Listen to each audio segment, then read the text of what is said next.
ప్రార్థించాడు దేవుడు. దేంతో ప్రార్థించాడు అబ్రహాం? ఏ ఏజ్ ఇచ్చాడు అబ్రహాం ఏమని పిలుస్తారు?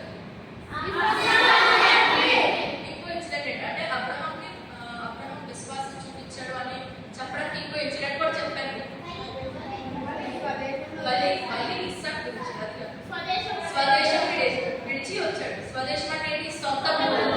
సో సొంత ఊరు విడిచి దేవుడిని నమ్మి అబ్రహాముకు వచ్చాడు. ఇప్పుడు నెక్స్ట్ థామస్ ఎవరు?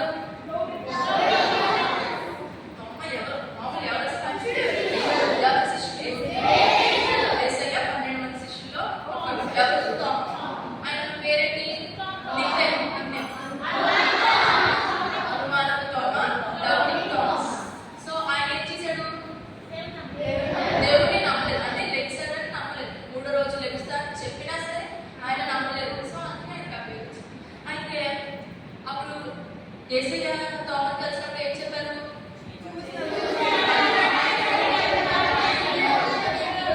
చూచి నమ్మిన వారి కంటే చూడక నమ్మిన వారు ధన్యులు. అర్థమైన స్టోరీ. ఇప్పుడు మన స్టోరీ టాపిక్ ఏంటి? మొత్తం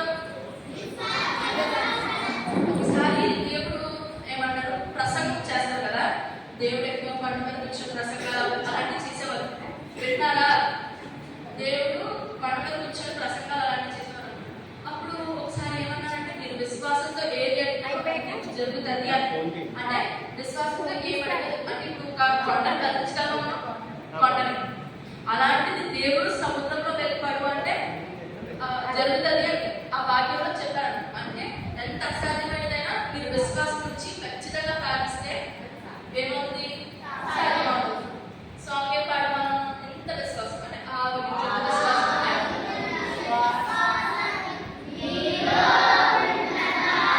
పంటని వెళ్ళి సీలో పడుతుంటే విశ్వాసంతో మనం ఖచ్చితంగా నమ్మితే ఏమవుతుంది? జరుగుతుంది. ఏదైనా చేయదు. అలాంటి ఓవర్ కాన్ఫిడెన్స్ వచ్చేయకూడదు. నేను నమ్మాను కదా వచ్చేది అలాగా మనం నమ్మి రోజు ప్రార్థన చేయాలి. ఇప్పుడు ఇది కావాలంటే ఖచ్చితంగా ఇప్పుడు నీవు నీ మమ్మీ నుంచి ఏమైనా కావాలనుకో